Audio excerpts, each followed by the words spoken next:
JNR టీవీకి స్వాగతం. బులెటిన్లో ముందుగా headlines. Saifabad police headquarters లో మీడియాతో మాట్లాడుతున్న బీఆర్ఎస్ నాయకులు.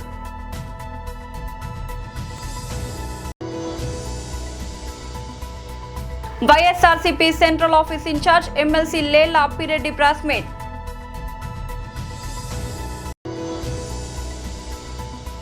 నమీబియా బౌలర్లపై టీమిండియా కెప్టెన్ సూర్యకుమార్ యాదవ్ ప్రశంసలు.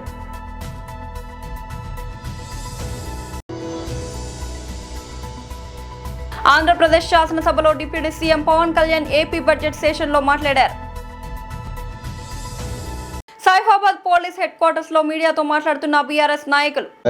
ఆదేశాల మేరకు ఈరోజు మేము గౌరవ డీజీపీ గారిని కలవడం జరిగింది. మరి డీజీపీ గారు మీటింగ్లో ఉన్నందువల్ల additional DGP law and order గారిని కలిసి వారికి మొత్తం కూడా వివరించడం జరిగింది. ఈరోజు కాంగ్రెస్ పాలనలో మరి ముఖ్యంగా 89 క్రిమినల్ కేసులు ఎదుర్కొంటున్న ఏకైక ముఖ్యమంత్రిగా దేశంలో పేరొందిన రేవంత్ రెడ్డి గారు, ఆయన్నే ముఖ్యమంత్రి, ఆయన్నే హోంమంత్రి అయ్యి సాగిస్తున్న ఈ దుర్మార్గపు దౌర్జన్యకరమైన పాలన ఏదైతుందో ఆ పాలన వల్ల రాష్ట్రం అతలాకుతలం అవుతుందని చెప్పేసి ఈరోజు మేమందరం కూడా డీజీపీ గారికి నివేదించడం జరిగింది. మరి ముఖ్యంగా ఈ మున్సిపల్ ఎన్నికల సందర్భంగా నిన్న మిర్యాలగూడ పట్టణంలో బీఆర్ఎస్ కార్యకర్తల మీద, నాయకుల మీద చాలా ఘోరమైన దాడి జరిగింది. అలా మా కార్యకర్తలు దాడికి గురైన వాళ్ళు ఇలా ప్రాణాలతో చెలగాటమాడుతూ ఉన్నారు. వాళ్ళ మీద కేసులు బుక్ చేయాలి, వాళ్ళందరినీ నిందితులను అరెస్ట్ చేయాలని చెప్పేసి డిమాండ్ చేయడం జరిగింది. అదేవిధంగా రేపు జరగబోయే కౌంటింగ్ దృష్ట్యా మరి బీఆర్ఎస్ కార్పొరేటర్ ఎవరైతే ఉన్నారో ఆ కార్పొరేటర్లందరి మీద, కౌన్సిలర్లందరి మీద కూడా కాంగ్రెస్ నాయకులు పెద్ద ఎత్తున కూడా దాడి చేసి వాళ్ళందరినీ కూడా కిడ్నాప్ చేసే ప్రయత్నాలు ఇప్పటి నుంచే మొదలుపెట్టారు అని చెప్పేసి మరి వాళ్ళకు కూడా ప్రొటెక్షన్ ఇవ్వాలి అని చెప్పేసి కూడా మేము ఈరోజు మరి డీజీపీ గారి కార్యాలయాన్ని మరి నివేదించడం జరిగింది. వారు కూడా అన్ని జాగ్రత్తలు తీసుకుంటామని మాకు చెప్పడం జరిగింది. కానీ ఈరోజు ఒక మాజీ పోలీస్ అధికారిగానే కాకుండా మరి ఒక బీఆర్ఎస్ పార్టీ నాయకుడిగా, తెలంగాణ పౌరుడిగా పోలీసు శాఖతో ఉన్న అనుబంధం మరి మూలంగా నేను ఈరోజు చాలా బాధపడుతున్నా. నాతో పాటు యావత్తు తెలంగాణ సమాజం కూడా బాధపడతా ఉన్నది. నిన్న కాంగ్రెస్ నాయకుడు టీపీసీసీ వర్కింగ్ ప్రెసిడెంట్ జగ్గారెడ్డి గారు బహిరంగంగా పోలీస్ అధికారులను ఘోరంగా అవమానించినందుకు మరి నిన్న జరిగిన సంఘటన పూర్వాపరాల గురించి కొంత చెప్పాల్సిన అవసరం ఉన్నది. మరి నిన్న జంగారెడ్డి గారు ఎవరినైతే దుర్భాషలాడినరో, గాండు అని ఘోరంగా తిట్టిండో ఆ పోలీస్ ఆఫీసర్ మామూలు పోలీస్ ఆఫీసర్ కాదు.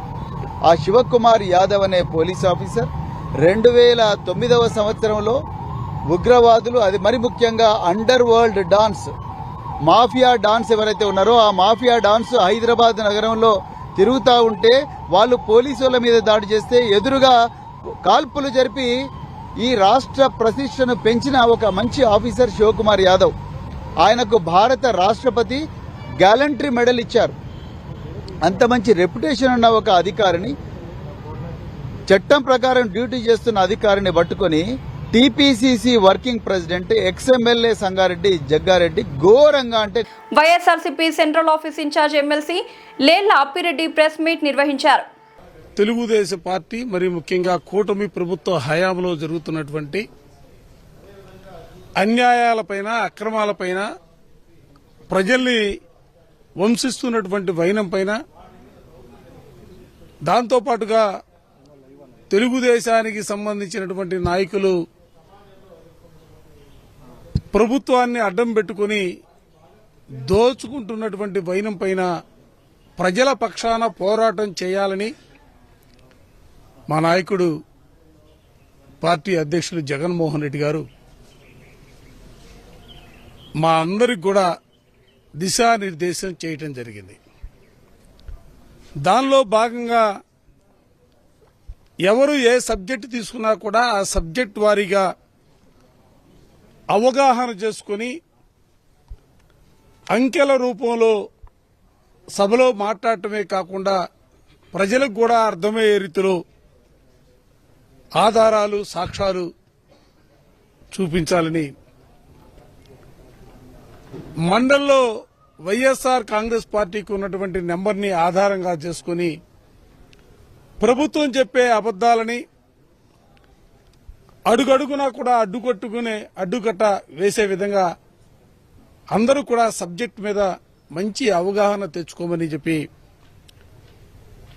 అధ్యక్షుల వారు చెప్పడం జరిగింది. అంటే ఎవరు ఏ సబ్జెక్ట్ తీసుకున్నా కూడా బెటర్గా ప్రజెంట్ చేయగలిగినటువంటి పరిస్థితుల్లో, ఎందుకంటే గతంలో వైఎస్ఆర్ కాంగ్రెస్ పార్టీ పరిపాలన చేసినటువంటి 5 సంవత్సరాల కాలానికి సంబంధించి కానీ ఈ 18 నెలల కాలంలో ఈ ప్రభుత్వం ఈ రాష్ట్రంలో చేసిన పరిపాలనకు సంబంధించి కానీ అన్ని రంగాలకు సంబంధించి విద్యకు తీసుకున్నా, వైద్యానికి తీసుకున్నా, వ్యవసాయానికి తీసుకున్నా, మహిళలకు సంబంధించుకున్నా అన్ని కూడా సంఖ్యాపరంగా ఉన్నటువంటి పరిస్థితులు. వాటన్నిటిని కూడా శాసన మండలి వేదికగా ప్రజలకు అర్థమయ్యే రీతిలో ప్రస్ఫుటంగా మాట్లాడాలని చెప్పి దిశని నిర్దేశించడం జరిగింది. ఈ మధ్యకాలంలో చూసాం, ఈ రాష్ట్రంలో ఎవరైతే ఈ ప్రభుత్వాన్ని ప్రశ్నిస్తా ఉన్నారో ప్రశ్నిస్తున్నటువంటి ప్రతి గొంతును కూడా నొక్కడానికి చేస్తున్నటువంటి ప్రయత్నాలు, వ్యవస్థలను అడ్డు పెట్టుకుని ప్రభుత్వం సాగిస్తున్నటువంటి అన్యాయమైన పోకడల్ని ఎండగట్టాలని, ఈ మధ్యకాలంలో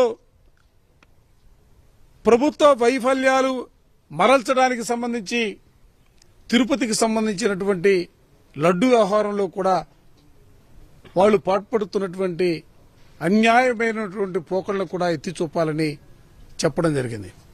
మీకు తెలుసు, పసికున నమీబియాపై భారత జట్టు ఘన విజయం సాధించిన విషయం తెలిసిందే. ఢిల్లీ వేదికగా జరిగిన ఈ మ్యాచ్లో నమీబియా బౌలర్లు చక్కటి బంతులతో ఆకట్టుకున్నారని టీమిండియా కెప్టెన్ సూర్యకుమార్ యాదవ్ ప్రశంసించారు. కసితో బౌలింగ్ చేస్తూ తమ ప్రణాళికలను చక్కగా అమలుపరిచారని అన్నాడు. ఇషాన్ కిషన్, సంజు శాంసన్ ఇన్నింగ్స్ ప్రారంభించిన విధానం చూసి అది తేలికగా పరుగులు చేయగలిగే పిచ్ అనే అభిప్రాయం కలగడం సహజమేనని అన్నాడు. అయితే పిచ్ అనుకున్నంత తేలికగా లేదని వ్యాఖ్యానించాడు. ఈ పిచ్ పై బ్యాటింగ్ అంత తేలిక కాదని చెప్పాడు. బంతి కాస్త ఆగి బ్యాట్ మీదకు వచ్చిందన్నాడు. శివం దుబే, హార్దిక్ పాండ్యా మధ్య భాగస్వామ్యం భారత జట్టును పటిష్ట స్థితికి తీసుకెళ్లిందని సూర్యకుమార్ తెలిపారు. ఈ మ్యాచ్లో జస్ప్రీత్ బుమ్రా తన కోట 4 ఓవర్లను పూర్తి చేయడం శుభసూచకమని అన్నారు. ఈ టోర్నమెంట్లో తర్వాత మ్యాచ్కు బుమ్రా సిద్ధంగా ఉన్నాడని చెప్పాడు. అక్షర్ పటేల్, వరుణ్ చక్రవర్తి బౌలింగ్ కాంబినేషన్ను ఎదుర్కోవడం తమ ప్రత్యర్థులకు కష్టమేనని సూర్యకుమార్ యాదవ్ పేర్కొన్నారు. ఆంధ్రప్రదేశ్ శాసనసభలో deputy CM Pawan Kalyan AP budget సెషన్లో మాట్లాడారు.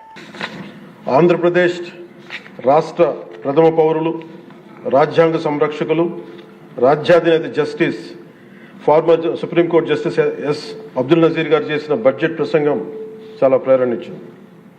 ఆంధ్ర రాష్ట్ర భవిష్యత్తుకు బలమైన పునాదులు వేసింది. వికసిత్ భారత్లో భాగంగా వికసిత్ ఆంధ్రప్రదేశ్ లక్ష్యంగా సాగింది. గౌరవ రాజ్యపాలకులు శ్రీ అబ్దుల్ నజీర్ గారు బడ్జెట్ ప్రసంగం వింటున్నంతసేపు ఆద్యంతం భారతరత్న శ్రీ అటల్ బిహారీ వాజ్పేయి గారు మాటలే నా మనసులో మెదిలినాయి. వారు అన్న మాటలు, Bharat needs a government that cares, Bharat needs a government that will reach out to the last person the last.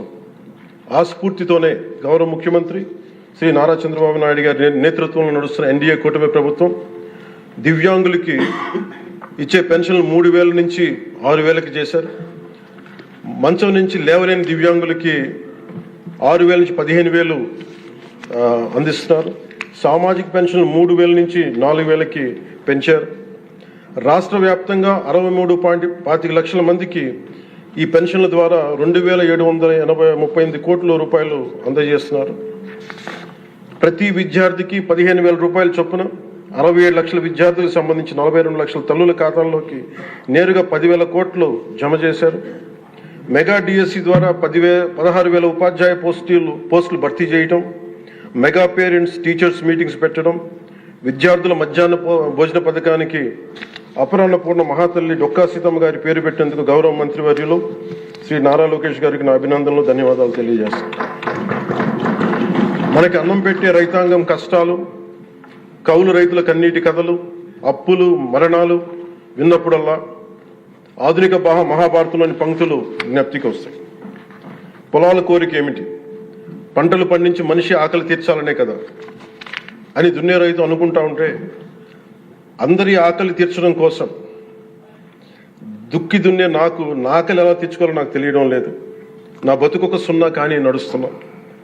చెట్టుగా ఉంటే ఏడాదికి ఒక వసంతమన్నా దక్కేది, కానీ మనిషిని అన్ని వసంతాలు కోల్పోయానని రైతు బాధపడతా ఉంటే, అలాంటి అన్నం పెట్టే రైతాంగాన్ని గత ప్రభుత్వం రైతుల నుంచి కొనుగోలు చేసిన ధాన్యానికి 1674 కోట్లు చెల్లించకపోతే, గౌరవ ముఖ్యమంత్రి శ్రీ నారా చంద్రబాబు నాయుడు గారి నాయకత్వంలోని ఈ ఎన్డీఏ కూటమి ప్రభుత్వం వచ్చిన వెంటనే 1674 కోట్ల బకాయిలు చెల్లించింది అధ్యక్ష.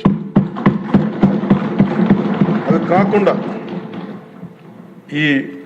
అది పే చేసిన తర్వాత దాని తర్వాత 10,650 కోట్లు 7.37 లక్షల రైతాంగానికి 24 గంటల్లోనే 10,650 కోట్లు వారి ఖాతాల్లో జమ చేయడం జరిగింది. ఇంకొక 53,000 మంది పైగా రైతులకి 48 గంటల్లో సుమారు 1,000 కోట్లు చెల్లించడం. విజయవాడ కృష్ణా యూనివర్సిటీ ఆధ్వర్యంలో జాతీయ స్థాయి మహిళా నెట్బాల్ పోటీలు నిర్వహిస్తున్నాం. మొత్తం 88 టీం నెట్బాల్ పోటీల్లో పాల్గొంటున్నాయి. క్రీడాకారులకు, కోచ్, రిఫరీలకు క్రీడా ప్రాంగణానికి దగ్గరలో బస ఏర్పాటు చేశాం. ఇప్పటికే 20 టీమ్స్ నగరానికి చేరుకున్నాయి. 5 రోజుల పాటు నెట్బాల్ పోటీలు సాగనున్నాయి.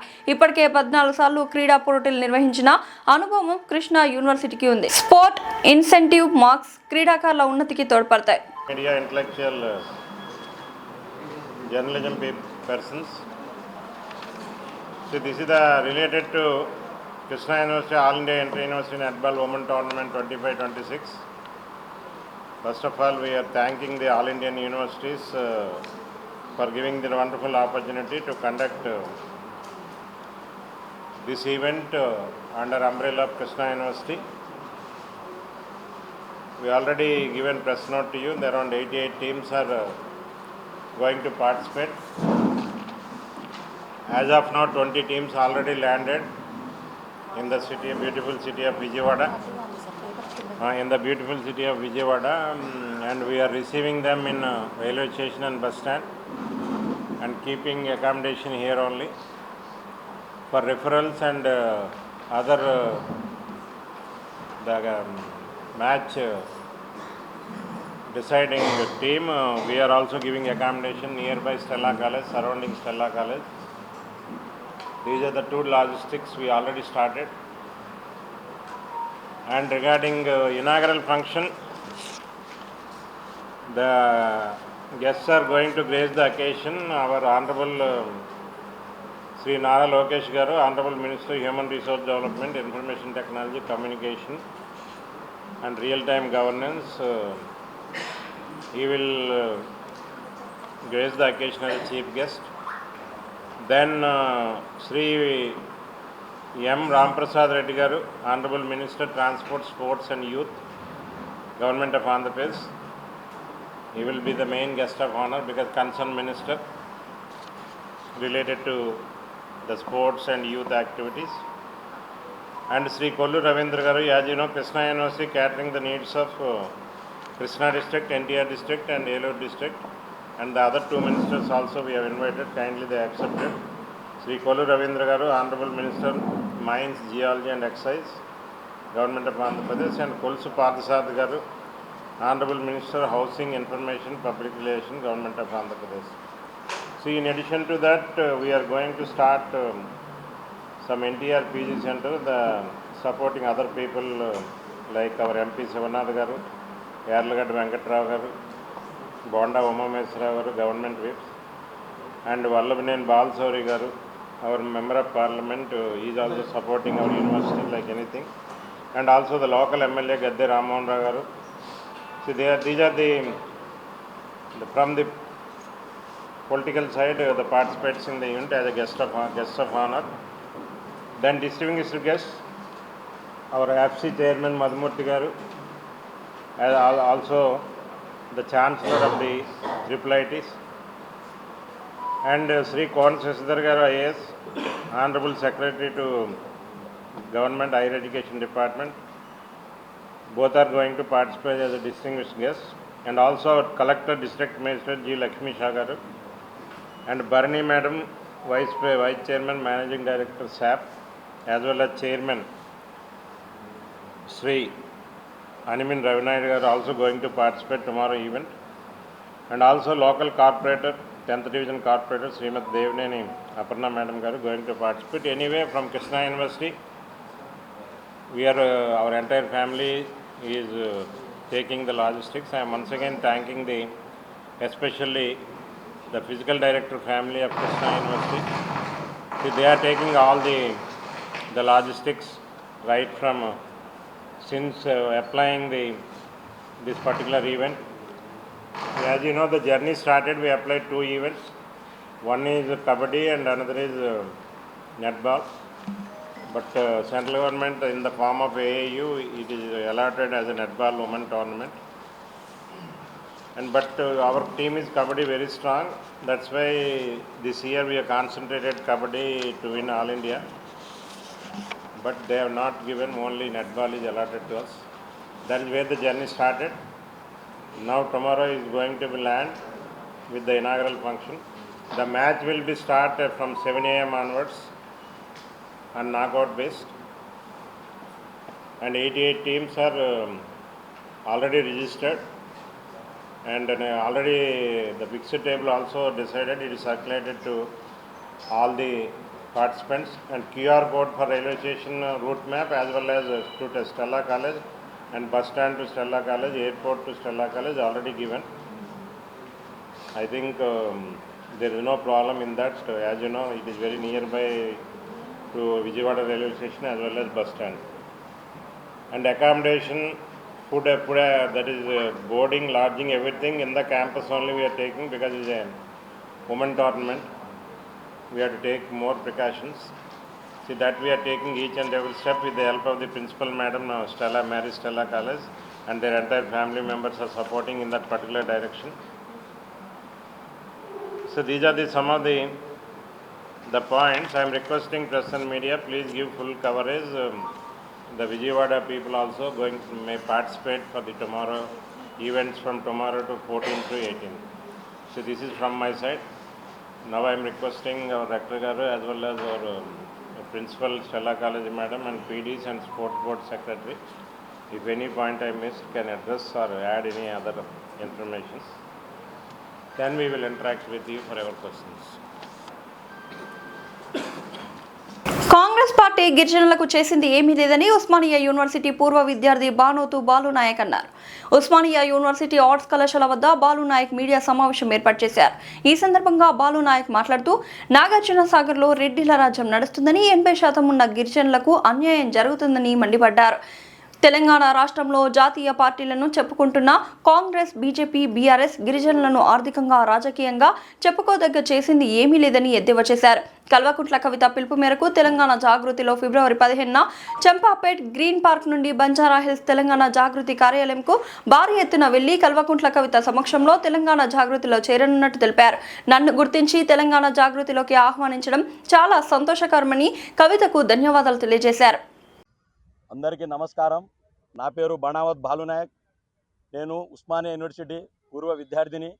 నేను గత సంవత్సరం గత ఎలక్షన్లో ఇండిపెండెంట్గా పోటీ చేయడం జరిగింది నాగార్జున సాగర్ నుంచి. అక్కడ దాదాపుగా మా గిరిజనులు 80% పైగానే ఉన్నారు. అక్కడ మొత్తం రెడ్డి పరిపాలన నడుస్తుంది. కాబట్టి నా యొక్క ఉద్దేశం ఏమిటంటే, కవితక్క పిలుపు మేరకు నేను కవితక్క జాగృతి పార్టీలో చేరబోతున్నాను. రేపు 15వ తారీఖు ఫిబ్రవరి ఆదివారం నాడు ఉదయం 9 గంటల నుండి గ్రీన్ పార్క్ కాలనీ నుండి బంజారాహిల్స్కి భారీ ఎత్తున దాదాపుగా ఒక 500 మంది నుండి మేము ర్యాలీ తీయబోతున్నాము. కాబట్టి మేధావులు, గిరిజన సంఘాలు, ప్రజా సంఘాలు, ప్రతి ఒక్కరు కార్యకర్తలు, మన జాగృతి కార్యకర్తలు అందరు రావాల్సిందిగా ఈ యొక్క విజయాన్ని మనస్ఫూర్తిగా మేము కోరుకుంటున్నాం. ఈ రోజు మా యొక్క సంత్ సేవలాల్ యొక్క భోగ్ భండారి కార్యక్రమం కూడా అక్కడనే జరుపుకుంటున్నాము. అదేవిధంగా మన మహాశివరాత్రి కూడా ఉంది. కాబట్టి అదే రోజు నేను పార్టీలో చేరబోతున్నాను. నాకు చాలా సంతోషంగా ఉంది. కవితక్క నన్ను ఒక గిరిజన విద్యార్థి అని చెప్పేసి నన్ను గుర్తించి ఆమె పార్టీలోకి ఆహ్వానిస్తుంది. కాబట్టి చాలా రుణపడి ఉంటాను అక్కడికి అని చెప్పేసి మనస్ఫూర్తిగా నేను కోరుకుంటున్నాను అక్కడికి. బాలాపూర్ 62వ డివిజన్ పరిధిలోని వెంకటాపూర్ కొత్తపేట్ ఇరు గ్రామాల సరిహద్దుల్లో గల అతి పురాతనమైన శ్రీ శ్రీ ప్రసన్నాంజనేయ స్వామి దేవస్థానం సన్నిధిలో శ్రీ భ్రమరాంబిక మల్లికార్జున స్వామి మొదటి వార్షికోత్సవ కార్యక్రమం ఘనంగా నిర్వహించారు. ఈ కార్యక్రమానికి ముఖ్య అతిథిగా మాజీ మంత్రి మహేశ్వరం ఎమ్మెల్యే సబితా ఇంద్రారెడ్డి హాజరయ్యారు. శ్రీ ప్రసన్నాంజనేయ స్వామి దేవస్థానం ఆలయ కమిటీ చైర్మన్ సిల్వేరి సాంబశివ ఆధ్వర్యంలో నిర్వహించిన ఈ వార్షికోత్సవ సందర్భంగా రాజశ్యామల సహిత మహాచండీ హోమం, శ్రీ భ్రమరాంబిక మల్లికార్జున స్వామి వారి కళ్యాణ మహోత్సవం, అలాగే భారీ అన్నప్రసాద వితరణ జరిగింది. భారీ అన్నదాన కార్యక్రమం నిర్వహించారు. ఈ సందర్భంగా ఎమ్మెల్యే సబితా ఇంద్రారెడ్డి ఆలయంలో ప్రత్యేక పూజల కార్యక్రమంలో పాల్గొని నిర్వాహకులకు అభినందనలు తెలిపారు. భక్తులందరికీ శ్రీ భ్రమరాంబిక మల్లికార్జున స్వామి వారి ఆశీస్సులు ఎల్లవేళలా ఉండాలని హృదయపూర్వకంగా ప్రార్థించారు.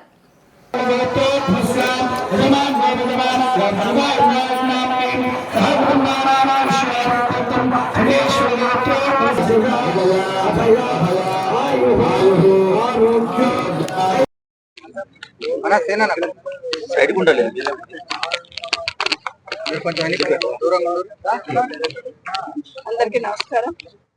ఈరోజు బడంపేటలో మల్లాపూర్ విలేజ్ లో శివాలయం వార్షికోత్సవం సందర్భంగా రావడం జరిగింది. ఆ శివుడు ఆశీర్వాదాలు అందరి మీద ఉండాలని, ప్రజలందరూ సుఖ సంతోషాలతో ఉండాలని, ముఖ్యంగా మల్లాపూర్ గ్రామస్తులందరికీ కూడా అభినందన తెలియజేస్తా ఉన్నాను. చక్కగా కేసీఆర్ గారు చేసినట్టు యాగం చేస్తూ ప్రజలందరూ సుఖ సంతోషాలతో ఉండాలని కోరుకున్నారు. వారికి ప్రత్యేకంగా భగవంతుడు ఆశీర్వాదాలు ఇవ్వాలని మనస్ఫూర్తిగా కోరుతా ఉన్నాను. నిజంగా శివుడిని కోరుకుంటా ఉన్నాను. ఈరోజు బడంపేట మున్సిపల్ కార్పొరేషన్ ని కానీ సరౌండింగ్ శివార్లో ఉన్న రంగారెడ్డి జిల్లాలో అండ్ మెడ్చల్లో ఉన్న శివారు మున్సిపాలిటీస్ అన్ని కూడా తీసుకెళ్లి జిహెచ్ఎంసీలో కలిపిన విషయం ప్రజలందరికీ తెలుసు. మరి జిహెచ్ఎంసీలో కలిపితే గతంలో కన్నా ఇంకెక్కువ బాగా అభివృద్ధి జరుగుతుందేమని ప్రజలందరూ కూడా ఆశించున్నారు. గతంలో కేసీఆర్ గారు ఉన్నప్పుడు శివారు మున్సిపాలిటీస్ ఇప్పుడిప్పుడు అభివృద్ధి చెందుతున్నాయి. ఇంకా వాళ్ళకు నిధులు ఇస్తూ బాగా ఎంకరేజ్ చేస్తూ ఇంకొక 10 సంవత్సరాలు వాళ్ళు అట్లాగే ఉంటే ఆ ప్రాంతం ఇంకా బాగా అభివృద్ధి చెందుతుంది. పొరపాటున కూడా జిహెచ్ఎంసీలో కలపొద్దు అనేది కేసీఆర్ గారు మాకు ఇచ్చిన డైరెక్షన్. ఆ రోజు అట్లాగే నిధులు కూడా అట్లాగే ఇచ్చున్నారు.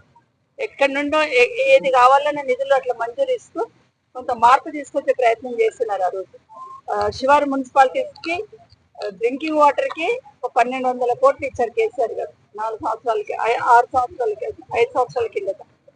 అట్లాంటిది ఇప్పటికీ ఇంకా కొంత మంచి సౌకర్యం కలగాల్సిన ఏరియా ఇంకా కొంత ఉంది. అంటే పాత గ్రామ పంచాయతీల పైప్ లైన్ అంతా అప్గ్రేడ్ చేయడం ఇదంతా కూడా మళ్ళీ ఎస్టిమేట్ చేసి ప్రభుత్వం పంపించడం జరిగింది. అవి అక్కడే అయిపోయింది. వాటి మీద దృష్టి పెట్టకుండా, ఎందుకంటే ఇప్పుడిప్పుడే డెవలప్ అవుతున్న శివారు ప్రాంతాల మీద ప్రత్యేకమైన ప్రణాళికతో దృష్టి పెట్టాల్సిన అవసరం ఉంది. కానీ ఈరోజు ఏమైపోయింది, శివారు మున్సిపాలిటీస్ అన్ని ఆర్థికంగా బాగా ఉన్నాయి. వాటి అన్నింటిని తీసుకొచ్చి జిహెచ్ఎంసీలో కలపాలనే ఆలోచనతో ఈరోజు జిహెచ్ఎంసీలో కలిపేస్తున్నారు. కొన్ని కలిపితేనన్నా ఒక ప్రణాళికబద్ధమైన డెవలప్మెంట్ చేస్తారని ఆశించినాం మేము. సరే, ఎక్కడైతే హైదరాబాద్ లెక్కుందో మేము ఇక్కడ కూడా అట్లే చేస్తామంటే అట్లాగే ఆశించినాం. హైదరాబాద్ లో ఫ్రీ వాటర్ వస్తుంది, మాకు కూడా ఫ్రీ వాటర్ ఇస్తారేమో 20,000 లీటర్స్ వరకు. బులెటిన్ ముగించే ముందు హెడ్లైన్స్ మరోసారి. సైఫాబాద్ పోలీస్ హెడ్ క్వార్టర్స్ లో మీడియాతో మాట్లాడుతున్న బీఆర్ఎస్ నాయకులు.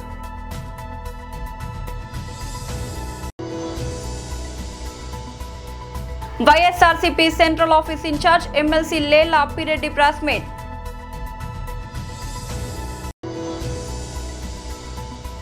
నమీబియా బౌలర్లపై టీమిండియా కెప్టెన్ సూర్యకుమార్ యాదవ్ ప్రశంసలు.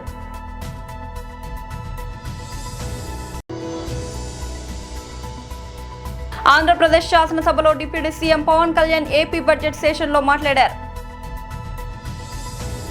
ఇది ఇవాల్టి బులెటిన్ అప్డేట్. మరొక బులెటిన్ లో మళ్ళీ కలుద్దాం. అంతవరకు సెలవు.